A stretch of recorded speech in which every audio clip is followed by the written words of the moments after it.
বাংলাদেশের যুগ্ম মহাসচিব, বাংলাদেশ খেলাফত মজলিসের সংগ্রামী আমির জনতা আল্লামা মামুনুল হক সাহেব দামাত বরকাতুহুম।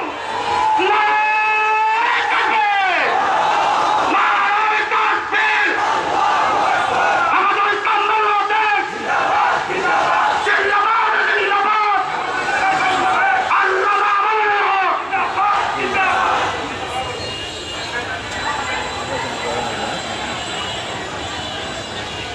السلام عليكم ورحمة الله. الحمد لله رب العالمين والصلاة والسلام على سيد الأنبياء والمرسلين وعلى آله وأصحابه أجمعين أما بعد. হেফাজতে ইসলাম বাংলাদেশ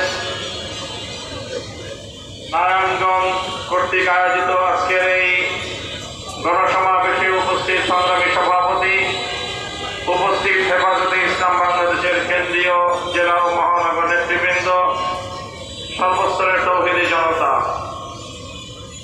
হেফাজতে ইসলাম বাংলাদেশের আজকের এই সমাবেশ এটি আগামী ৩ তারিখ হেফাজতে ইসলামের পক্ষ থেকে আহূত মহাসমাবেশ বাস্তবায়নের লক্ষ্যে একটি প্রস্তুতি সমাবেশ।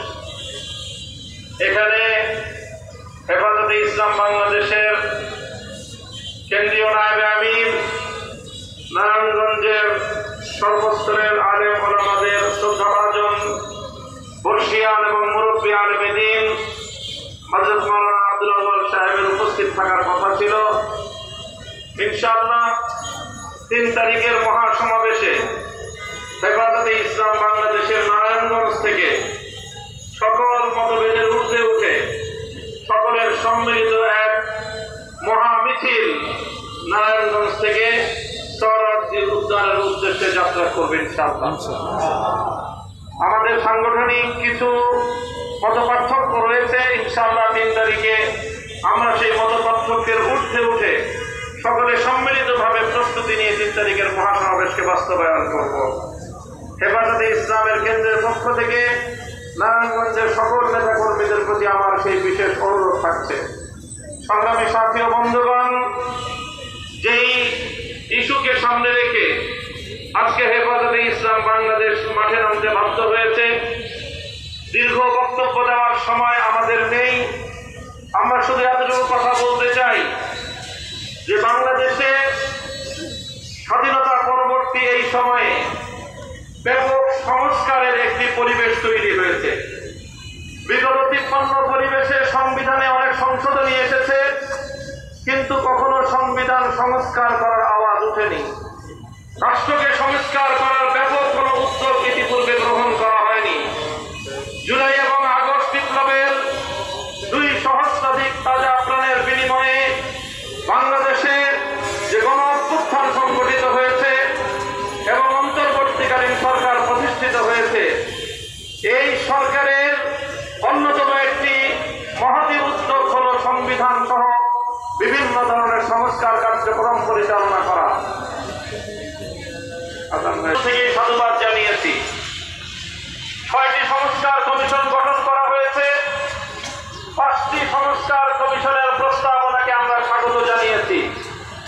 এর দ্বারা স্পষ্ট প্রতীয়মান হয় হেফাজতে ইসলাম বাংলাদেশ এবং দেশের আলেম সমাজ, ইসলাম প্রিয় জনগণ বাংলাদেশের বর্তমান সংস্কার কার্যক্রমের সবচেয়ে বেশি সহযোগী শক্তি। কিন্তু দুঃখ এবং ভারাক্রান্ত হৃদয় নিয়ে বলতে হয়, বিগত 19শে এপ্রিল নারী বিষয়ক সংস্কার কমিশন যে প্রস্তাবনা উপস্থাপন করেছে, এটা থেকে আমরা স্বাগত জানাবো তো দূরের কথা, বাংলাদেশের আলেম সমাজ এবং ইসলাম প্রিয় জনতা আমরা স্তম্ভিত হয়ে পড়েছি।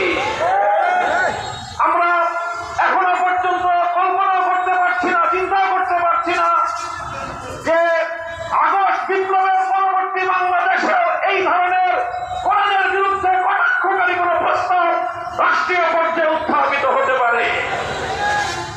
এখানে যে প্রস্তাবনা করা হয়েছে আমরা বিস্তারিত আমাদের বক্তব্যগুলোর মাধ্যমে লিখিতভাবে জাতির সামনে উপস্থাপন করেছি।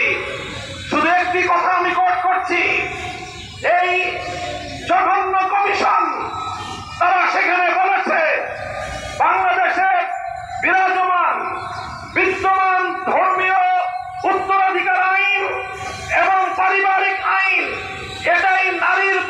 বৈষম্যের কারণ। অর্থাৎ ভিন্ন ভাষায় বলতে গেলে তারা বাংলাদেশে নারীর প্রতি বৈষম্যের জন্য কোরআনের আইনকে এবং ইসলামের আইনকে সবচেয়ে বেশি দায়ী বলে সাব্যস্ত করেছে।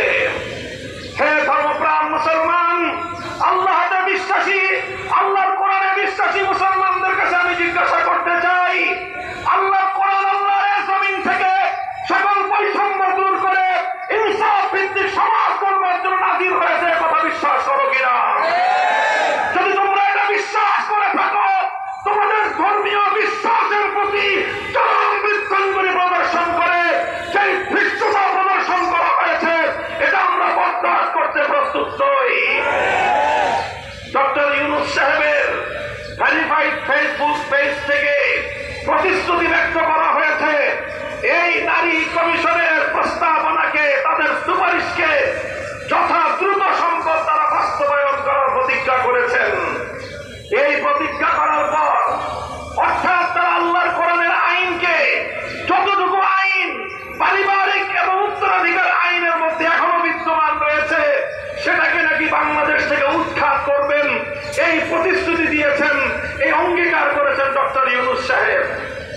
এরপরে ইউনূস সাহেবের বিরুদ্ধে কড়া কথা বললে অনেকের নাকি কষ্ট লাগে। আমরা ডক্টর ইউনূস সাহেবকে অনেক সম্মান দিয়েছি। আমাদের পরিষ্কার কথা, আল্লাহর কোরআনের বিরুদ্ধে যদি অবস্থান দেন, তার সঙ্গে শেখ হাসিনার চেয়ে ভিন্ন কোনো আচরণ আমরা করব না। আমরা পরিষ্কার আলটিমেটাম ঘোষণা করেছি, আগামী 3 তারিখের পূর্বে বিতর্কিত নারী কমিশনের প্রস্তাবনা প্রত্যাখ্যান করে, প্রত্যাহার করে এই কমিশন যদি বাতিল না করা হয়, পরবর্তী উদ্যম থেকে পরবর্তী কর্মসূচি ঘোষণা করতে বাধ্য হবে হেফাজতে ইসলাম।